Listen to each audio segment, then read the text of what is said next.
Supreme court ने tender law और government contracts को लेकर एक बहुत इंपॉर्टेंट जजमेंट दिया है।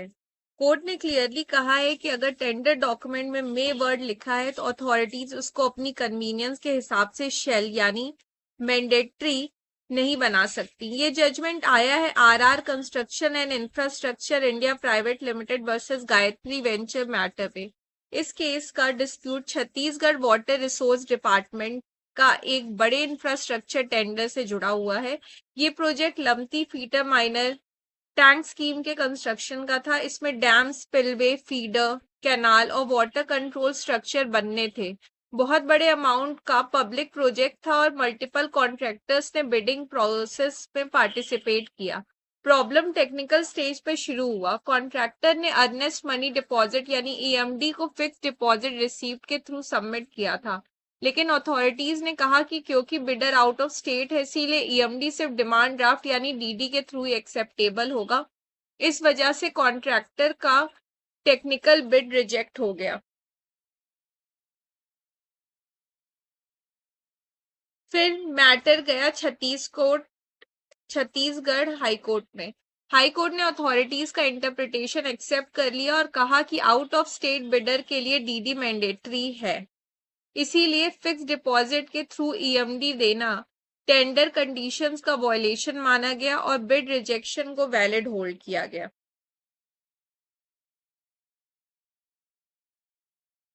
यहाँ एक और बहुत सिग्निफिकेंट चीज है। सुप्रीम कोर्ट ने नोटिस किया कि एपेलेंट कॉन्ट्रैक्टर के बिड और एक्सेप्टेड बिड के बीच में काफी डिफरेंस था, यानी एक सब्सटेंशियली लोअर बिड सिर्फ इस एक टेक्निकल इंटरप्रिटेशन की वजह से एलिमिनेट हो गई। कोर्ट नेचुरली ये एग्जामिन करना चाह रहा था कि क्या ऐसी डिस्क्वालिफिकेशन लीगली जस्टिफाइड थी या नहीं। सुप्रीम कोर्ट के सामने कॉन्ट्रैक्टर ने आर्ग्यू किया कि टेंडर डॉक्यूमेंट खुद multiple form of EMD allow करता था। कॉन्ट्रैक्टर ने स्पेसिफिकली पॉइंट आउट किया कि अप्रूव्ड इंटरेस्ट बियरिंग सिक्योरिटी भी एक्सेप्टेबल कंडीशन थी और फिक्स डिपॉजिट उसमें क्लियरली फॉल करता था। कॉन्ट्रैक्टर का सबसे इंपॉर्टेंट आर्ग्यूमेंट ये था कि टेंडर क्लॉजेस में रिपीटेडली मे सबमिट वर्ड्स यूज हुए थे। अगर डॉक्यूमेंट में बोल रहा है तो उसको कंपलसरी कैसे माना जा सकता है। फिर सुप्रीम कोर्ट ने टेंडर क्लॉजेस को डिटेल में एग्जामिन किया। बेंच में जस्टिस संजय कुमार और जस्टिस के विनोद चंद्रन थे। कोर्ट ने क्लॉजेस 2.13 और 2.15 को केयरफुली पढ़ा और देखा कि कहीं भी एब्सोल्यूट मैंडेटरी लैंग्वेज नहीं थी जो सिर्फ डीडी को कंपलसरी बनाती हो। कोर्ट ने कहा कि मे का नॉर्मल लीगल मीनिंग डिस्क्रिशन और ऑप्शन होता है, ना कि कंपल्शन। सुप्रीम कोर्ट ने एक बहुत इंपॉर्टेंट ऑब्जर्वेशन दिया। कोर्ट ने कहा कि अथॉरिटीज किसी ऑप्शनल क्लॉजेस को लेटर मैंडेटरी कंडीशन में कन्वर्ट नहीं कर सकती।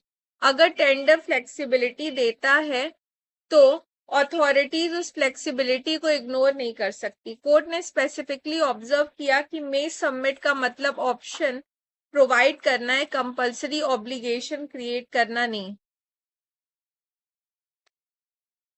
कोर्ट ने यह भी देखा कि कॉन्ट्रैक्टर का fix deposit actually government interest को फुली सिक्योर कर रहा था। एफडी पंजाब नेशनल बैंक का था और प्रॉपर अथॉरिटीज के फेवर में ड्रॉ किया गया था, इसलिए स्टेट का फाइनेंशियल इंटरेस्ट को रिस्क नहीं था। सुप्रीम कोर्ट ने यह भी नोट किया कि प्रैक्टिस में पहले भी आउट ऑफ स्टेट बिडर्स से फिक्स डिपॉजिट एक्सेप्ट किए गए हैं।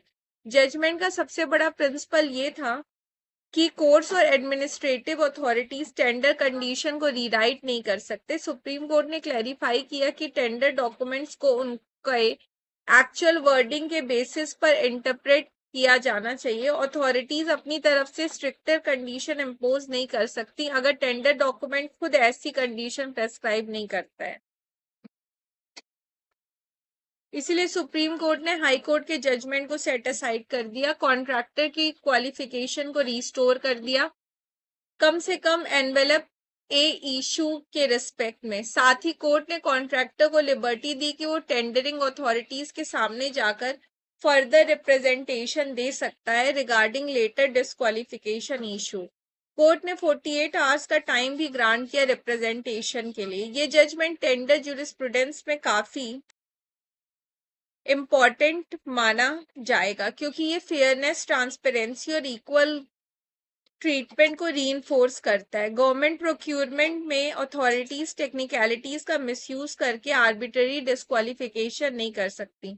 सुप्रीम कोर्ट ने बेसिकली ये मैसेज दिया है कि पब्लिक टेंडर में एक्चुअल लैंग्वेज ही सुप्रीम होगी, इंटरप्रिटेशन उसको रिप्लेस नहीं कर सकता। For more such legal update please like share subscribe law and don't forget to press the bell icon.